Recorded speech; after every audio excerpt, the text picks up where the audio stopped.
Harriet Tubman, the slave who escaped and helped hundreds of other slaves to escape.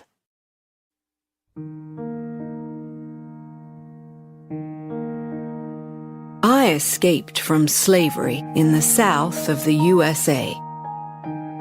I then helped hundreds of other slaves to escape to the north of the USA and Canada. I also freed hundreds of slaves who wanted to fight in the Civil War. My parents were slaves for the Brodess family in Maryland, USA. I was the fifth of 9 children. At the age of 6, I started work as a nursemaid for another family. After that, I had to work in the woods and fields. Our owners did not think of us as people. For them, we were like animals or machines. If we did something wrong, they hit us or punished us in horrible ways. In 1831, at the age of 11, I started to do the same work as the adult slaves. Every day, we had to work for many hours in the fields. Around this time, I received an injury which I never forgot. I refused to stop a slave who was escaping. The slave's owner threw a metal weight at the slave, but it hit me on the head.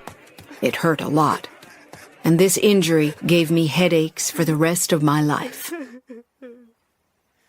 In 1849, I was brave and tried to escape. I was married by then, but my marriage was very unhappy, and I hated the thought of another year of slavery. 2 of my brothers agreed to come with me. We wanted to reach the north of the USA, where slavery was illegal. I could live there as a free woman. We made good progress towards the north, but then we heard some bad news. Our owner was offering $300 to anyone who caught us.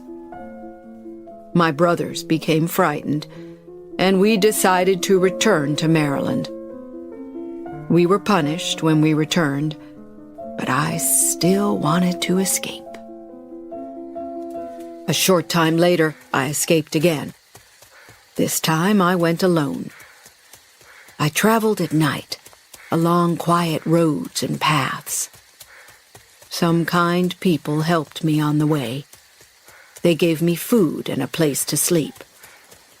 Finally, I arrived in the city of Philadelphia in the north. The journey was long and difficult, but it felt wonderful to be free at last. In Philadelphia, I got a job and began to earn money. I missed my parents and my brothers and sisters. I was free, and I wanted my family to be free too. Maybe I could help them to escape. In 1850, I received some bad news.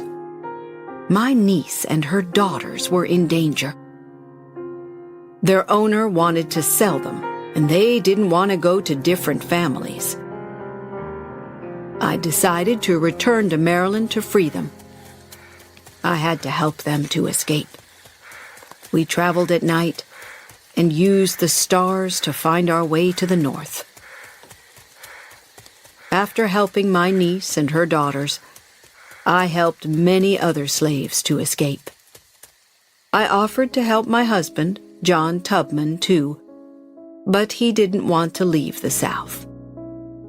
He didn't want to be with me anymore, so our marriage ended. Soon, a new law made things a lot more difficult for me. It became illegal to help a slave to escape in the USA. I had to find a new route to Canada, where slavery was illegal. In 1857, I went on a very special journey to help my parents.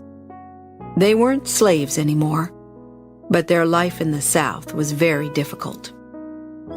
They were very happy to see me again and wanted to go with me to Canada. Our journey was very slow and difficult because my parents were old. We had a big celebration when we finally arrived in Ontario, Canada. In 1861, the American Civil War started. The Confederates from the South wanted slavery to continue. The Unionists from the North wanted slavery to become illegal. I joined the Union Army, which fought for the North. An Army captain, James Montgomery, heard about me. He discovered that I helped slaves to escape before the war, and he wanted my help.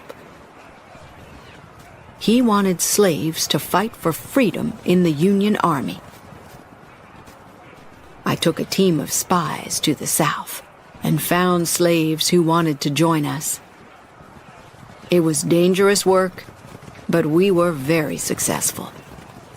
On one trip, 700 slaves agreed to escape, and they became soldiers.